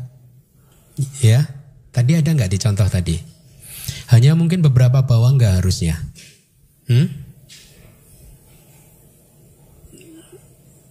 Satu atau dua bawangga. Yang tabel yang terakhir, proses kognitif yang dekat dengan kematian di pintu mata. Ada kan? Anda lihat itu, yang variasi nomor 3 dan nomor 4, itu nomor 17 bawangga kan? Masih bawangga, objeknya adalah masih masa kini kan? Yang nomor 4 juga ada 2 bawangga. Jadi bawangga bisa muncul 1 kali atau 2 kali mengambil objek masa kini, ya. Itu yang dimaksud dengan kalimat tadi. Baik, saya rasa kita cukupkan dulu sampai segini ya. Nanti kita lanjutkan minggu depan. Berarti masih ada 1 kelas lagi. Terima kasih. Sadu, sadu, sadu. Terima kasih Bante atas penjelasannya malam ini. Kami persilakan bagi kalian wanita yang ingin bertanya. Anda Yasin, kalau orang yang sudah sekarat gitu dan hanya dibantu oleh alat bantu, jadi proses kognitif menjelang kematiannya itu pada saat benar-benar alat itu dicabut atau memang sebelumnya gitu udah terjadi yang dibilang proses kognitif menjelang kematian itu. Proses kognitif menjelang kematian itu proses kognitif yang terakhir.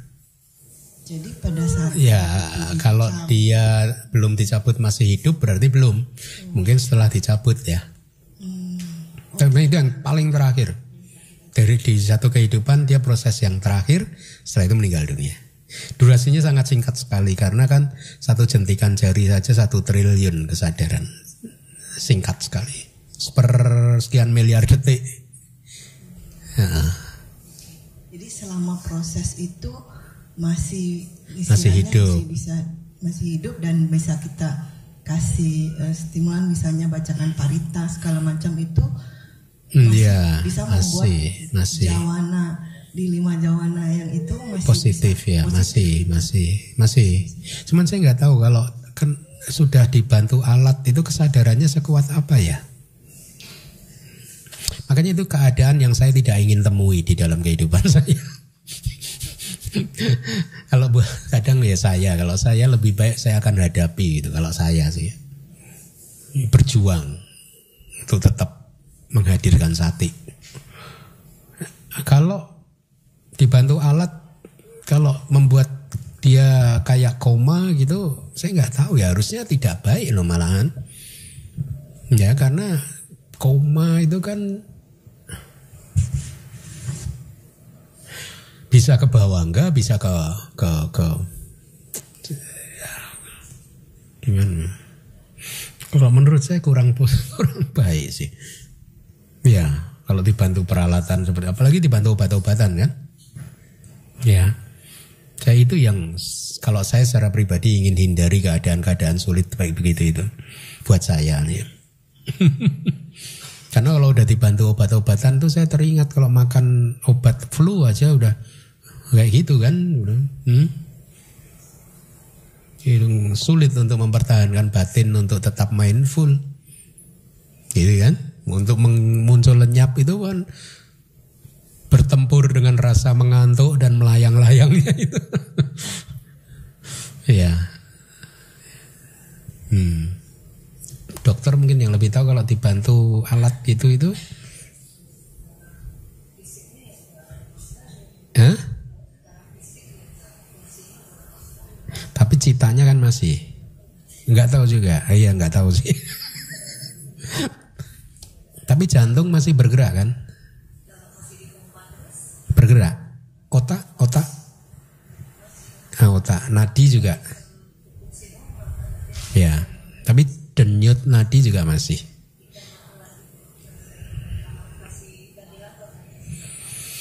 Berarti harusnya masih ada citanya.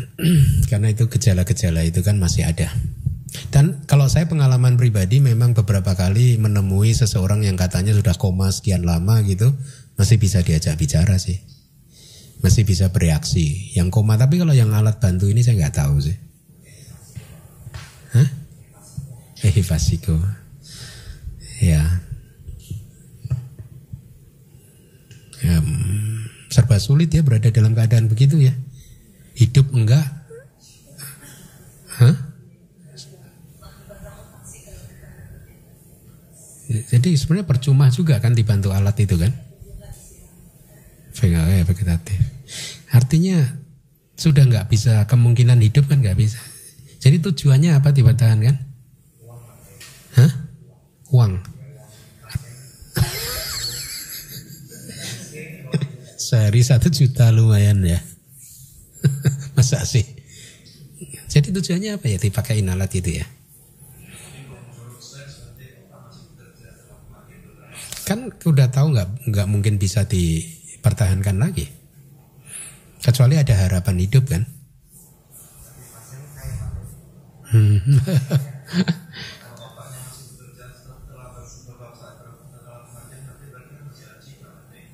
Nah enggak, maksudnya kenapa dokter memutuskan itu, tujuannya apa gitu?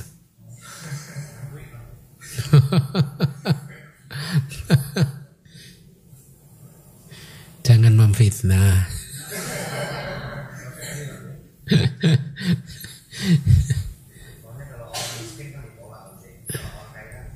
Iya, enggak, saya berpikir tentang tujuannya apa ya. Kalau nggak mungkin hidup ngapain dipertahankan? Tapi kan nggak mungkin.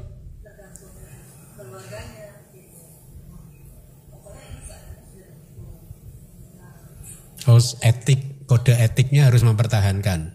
Oh. Karena kode etik ya. Oh. Oke, paham sekarang.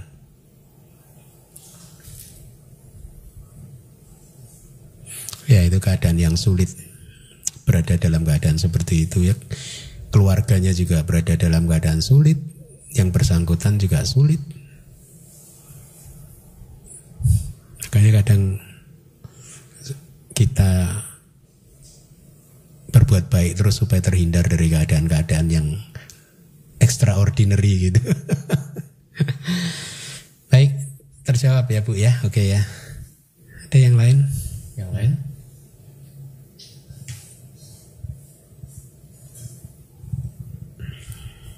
Wandami Bante mau nanya yang tadi kan kematian itu bisa karena 4 kan, yang karena usia habis atau karma habis atau tiga-tiganya habis. Nah kalau misalnya sekarang ini kan banyak orang menderita meninggal pada usia 40-an tahun karena serangan jantung misalnya.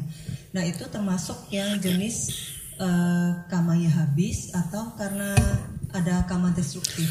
Kita hanya bisa menduga sih ya, dua kemungkinan itu. Jadi mungkin karma produktifnya memang serangan jantung ya.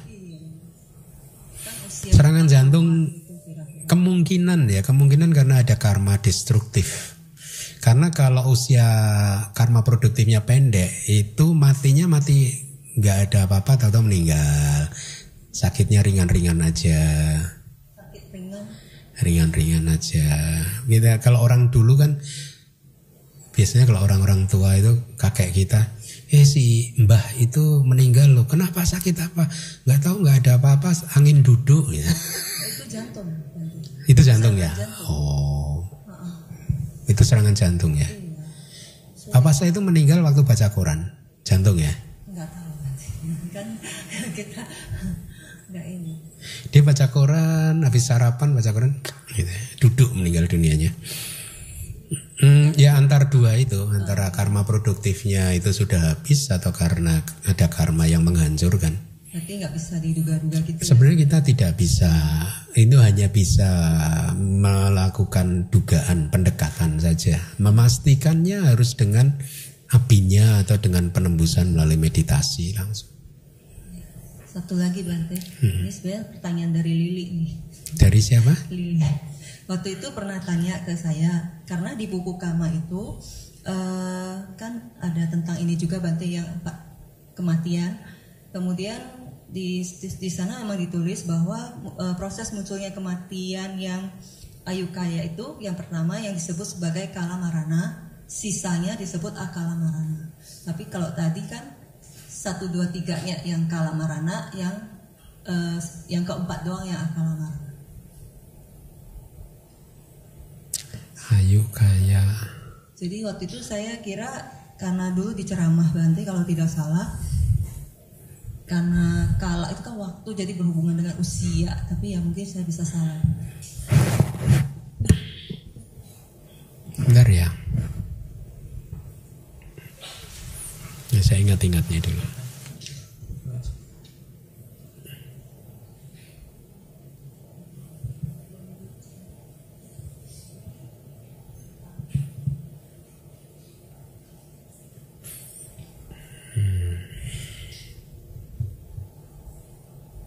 Saya lupa teksnya.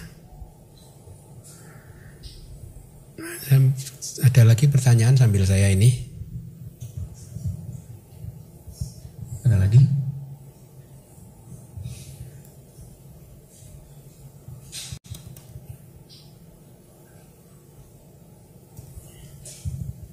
Nah udah Bante, maaf. Mau tanya ini Bante.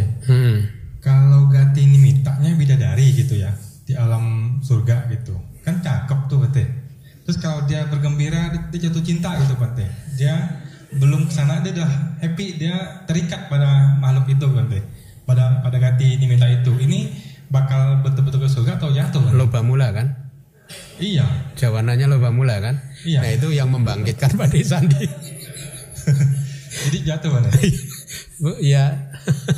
Dia akan lahir di alam. Salah sendiri gampang jatuh cinta. Makanya jangan terlalu mudah jatuh cinta. Jadi kalau begitu dia tetap harus tenang gitu Bante. UPK gitu. Kenapa? Dia tetap harus UPK gitu. Kalaupun dia melihat objek-objek. Yuniso Manasikara, perhatian yang bijaksana. Yaitu memperhatikan terus muncul lenyap UPK. UPK itu batin yang seimbang. Oke. Jangan waduh cantik ya, wah gitu. Matanya kedip-kedip itu, tadinya udah merem jadi kedip-kedip terus gitu.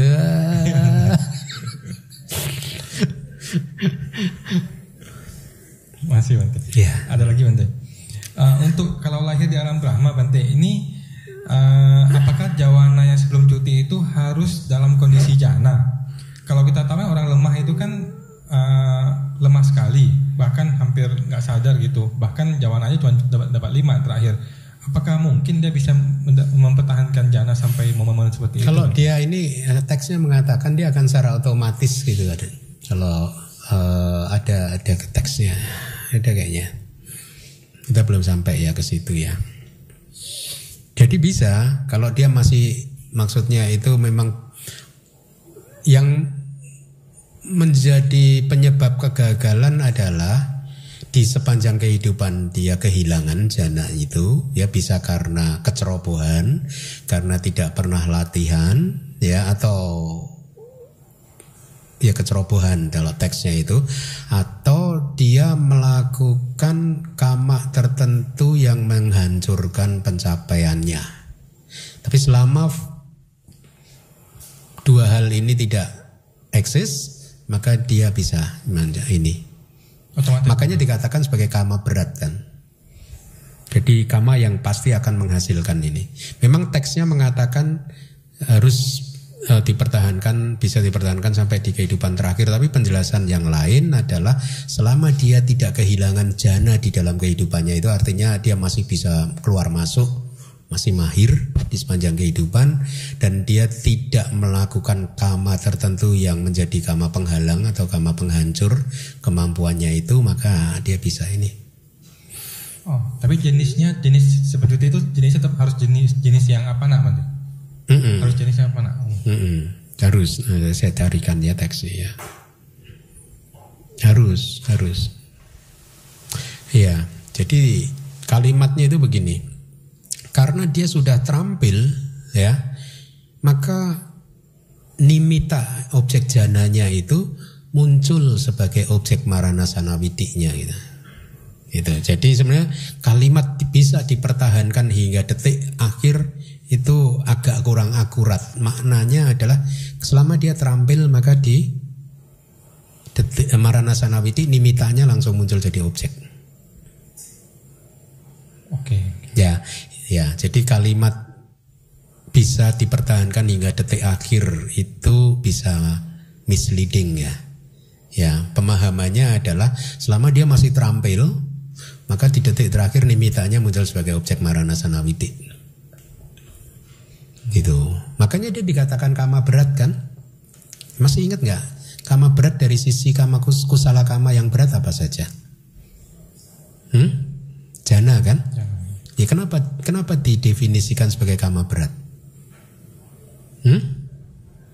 Karena pasti berbuah. Tanpa antara pasti berbuah gitu. Ya. Sebenarnya juga benar dipertahankan di detik terakhir, artinya di maranasana witi. Tapi jadi kadang saya baru ngeh, bisa jadi itu keliru dipahami ya gitu. Ya. Kalau dia nggak berhasil masuk berarti gagal. Ternyata enggak. Kalau dia masih terampil, selama dia masih terampil berlatih terus, maka nimittanya akan muncul menjadi objek dari maranasana witinya. Makasih banyak. Ya, dan itulah mengapa disebut kama berat gitu.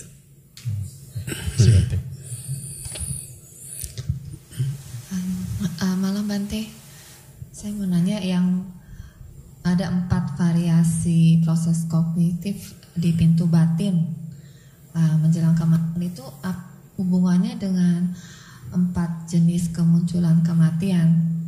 Jadi maksudnya kalau misalnya yang tadi yang variasi yang keempat ya, itu kan nggak ada tadaramananya gitu ya. Apa itu yang sering muncul kalau misalnya dari kemunculan kematian yang karena kama destruktif kayak begitu? Apa ada hubungannya? Gitu? Tidak disebutkan ada hubungan sih, tidak disebutkan. Itu hanya menceritakan tentang maranasana witinya, proses kognitif yang dekat dengan kematian.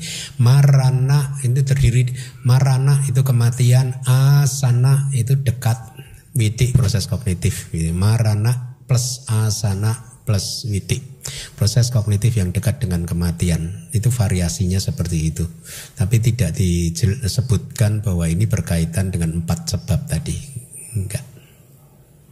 Jadi ya sebab manapun bisa dari salah satu variasi itu yang muncul. Tergantung objeknya. Dia muncul di pintu mana. Kalau pintu mata ya proses kognitif pintu mata. Tinggal objeknya yang mana. Yang ati mahanta atau mahanta. Misalkan gitu. Ya. Terima kasih Pak. Apa? Ya, maka ya kan kemunculan tadarama dan tidaknya itu kan. Bante, mau tanya kalau yang di kelas yang minggu lalu kalau nggak salah seorang putu jana atau Arya yang menguasai jana itu bisa memilih alam. Putu jana atau Arya yang menguasai jana bisa, nggak salah teksnya begitu ya Bante, bisa memilih istilahnya bisa memilih alam yang Brahma yang tempat dilahirkannya itu. Berarti kalau di situ berarti di maranasana witinya itu nimittanya bisa berubah. Iya, jadi itu berkaitan dengan kecenderungan dia. Kalau dia memang sudah beraspirasi ingin lahir, saya pernah mendengar salah satu kawan saya itu beraspirasi untuk lahir di alam Brahma tertentu, ya, sehingga seumur hidupnya dia mahirkan di jana yang terkaitnya gitu. Jadi dia banyak melatih, memang banyak berdiam di jana tersebut itu. Jadi sering muncul akhirnya, jadi berlimpah kayak begitu itu. Jadi bukan pas di akhir itu baru memilih gitu, bukan ya nanti ya? Memang sudah dimahirkan di satu. Sudah dimahirkan. Nah, sudah dimahirkan. Terima kasih.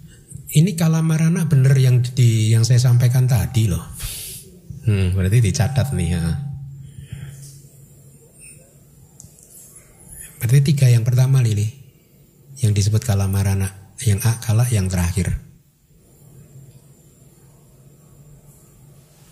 Nanti untuk catatan edisi kedua, tolong ya.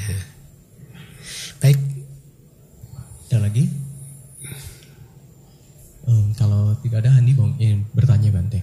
Kalau tadi kan Bante sempat menyampaikan statement bahwa ada kemungkinan pada saat misalnya kama nimitanya itu biarpun objeknya aku salah misalnya, ya mungkin let's say kita ngomong yang utama ataupun sekundernya melihat binatang mungkin, atau melihat taruhlah yang paling berat misalnya objek yang ya tidak menyenangkan, ataupun yang seperti tadi contoh Bante katakan makhluk neraka yang seperti apa. Tetapi kalau pada saat 5 jawananya itu dan kita penuh perhatian dengan yoniso manasikara, maksudnya kita tetap tenang, menyadari bahwa ya itu muncul lenyap seperti itu, apakah memang bisa dipastikan bahwa kita tidak akan terjatuh seperti itu? Nah, ini sebenarnya tadi saya lupa menyampaikan. Ada kemungkinan kedua begini, selama kita yoniso manasikara maka objek bisa di stop juga kan, jadi positif lagi gitu. Kayak ceritanya itu kan, yang orang tua yang anaknya biku arahat itu kan, dia beberapa hari sebelumnya selalu melihat objek tidak baik kan, kemudian anaknya melakukan mempersiapkan untuk melakukan kebajikan, kemudian berubah gitu ya.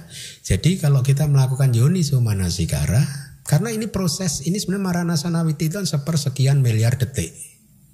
Ya, jadi kalau yoniso manasikaranya let's say terjadi 1 detik sebelum kematian aja, dia udah bukan jauh sebelum Maranasanawiti loh, itu bisa merubah objek jadi positif lagi gitu. Itu seperti yang dilakukan yang terjadi di contoh orang tua yang melakukan persembahan bunga ke Cetia karena anaknya arahat itu kan ya. Jadi selama yoniso manasikara maka aman. Dari kemungkinan manapun aman. Ya, karena yang mengenerate patisandi pada akhirnya adalah jawananya gitu.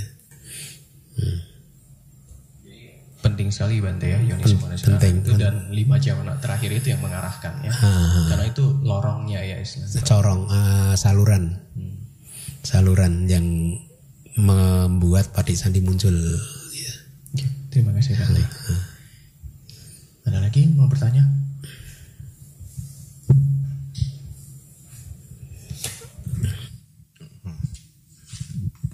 Sukiyatu Bante, saya mau tanya, karma baik yang berbuah itu apakah bisa menjadi karma yang destruktif? Karma baik yang berbuah bisa kalau dia menjadi destruktif buah karma buruk. Bisa. Jadi ada seseorang sedang mengalami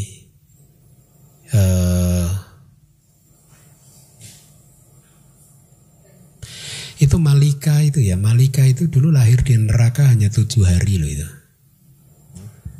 Ratu Malika ya. Itu dia lahir saya lagi ingat-ingat. Kenapa dia lahir di neraka hanya 7 hari? Itu apakah itu karena ada karma yang menghentikan kehidupannya? Bisa jadi ya, begitu. Ada karma baik yang menghentikan kehidupannya sehingga dia lahir di neraka hanya 7 hari aja. Ya bisa. Karma destruktif itu bisa karma baik, bisa karma buruk. Tapi sifatnya menghancurkan yang berlawanan toh. Kalau karma baik berarti dia menghancurkan buah karma buruk yang sedang berlangsung. Kalau dia karma buruk berarti dia menghancurkan buah karma baik yang sedang berlangsung. Kalau Ratu Malika kan berarti kan dia udah lagi mendapat karma buah buruk, karma tapi buruk dihentikan, dihentikan oleh karma karena baik. Dia setiap hari berdana untuk 500 anggota sangga atau apa. Cuman saya lupa apakah itu karma destruktif atau apa. Tapi ini karma baik yang menjadi karma penghancur, Bante. Iya. Misalnya begini, Bante. Kalau ada orang yang dapat undian, tiba-tiba karena senang meninggal gitu loh. Kan terbalik, Bante. Bukan di neraka terakhir jadi ini karena dia lagi tiba-tiba dapat undian, terus kesenangan meninggal. Itu kan karma baik berbuah, tapi langsung mematikan. Ya nggak bisa, berarti bukan dia mati bukan karena karma baik buah karma baik itu kan nggak bisa buah karma baik menghasilkan kematian. Karma baik nggak bisa, berarti dia mati karena buah karma buruk yang lain. Oh begitu ya? Iya. Karena dia lagi dapat undian loh kan? Iya bisa aja, yang berbuah bukan karma itunya tapi karma buruk yang kita kan hidup dari awal samsara, udah timbunannya udah banyak dan kita nggak bisa tahu. Langsung muncul gitu, Bante ya? Bisa. Makanya sebenarnya ya, semakin kita belajar, semakin kita bisa mengatur kehidupan kita dengan lebih baik lagi, karena kita bisa menghindari. Ya, saya kalau di hari Minggu sering mengatakan sebenarnya sebagian besar dari buah karma itu bisa kita hindari. Kepala ya, Bante. Ya, saya kira sengaja tadi. Terus Bante, tadi jawabannya oke ya. Terus yang kedua, tadi habisnya usia itu karena kekuatan karma masih ada, Bante ya, istilahnya. Bisa jadi karena kekuatannya masih ada, tapi karena usianya masih sudah habis. Berarti karmanya habis gitu ya. Karmanya udah habis, makanya usianya habis. Tapi batas usianya habis gitu ya? Maksudnya tadi kan kematian itu ada 4. Yang pertama karena usia. Karena itu kekuatan karmanya habis, makanya usianya habis gitu ya. Oh, bukan, yang karma itu kan yang penyebab kedua toh. Karma produktif itu, habisnya karma produktif itu penyebab yang kedua. Karena iyalah kekuatan karmanya produktif habis ya. Terus kalau berarti berhubungan, usia itu berhubungan dengan kekuatan karmanya, Bante ya? Kekuatan karma produktifnya enggak sih. Bahkan ada di kitab komentar begini, tapi ini tidak populer.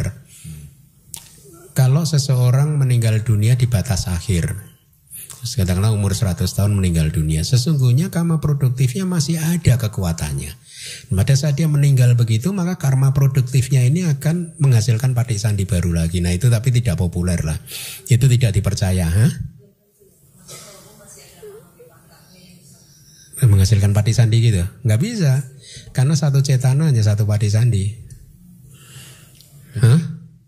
Ada, makanya bisa terjadi usianya habis tapi karma produktifnya belum habis.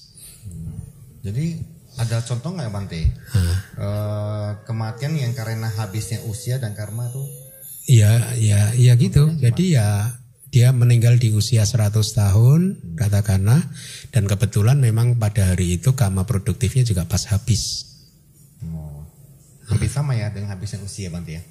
Beda sih. Beda. Kalau karma produktif itu katakanlah karma produktifnya hanya kuat sampai 40 tahun, ya dia meninggalnya 40 tahun, enggak sampai menunggu 100 tahun. Nah ini kebetulan karma produktifnya bisa bertahan sampai 100 tahun katakanlah, berbarengan dengan habisnya rentang usia. Berbarengan lah ya, berbarengan. Penyebab ketiga. Dua penyebab muncul bersamaan. Oke, masih Bante ya.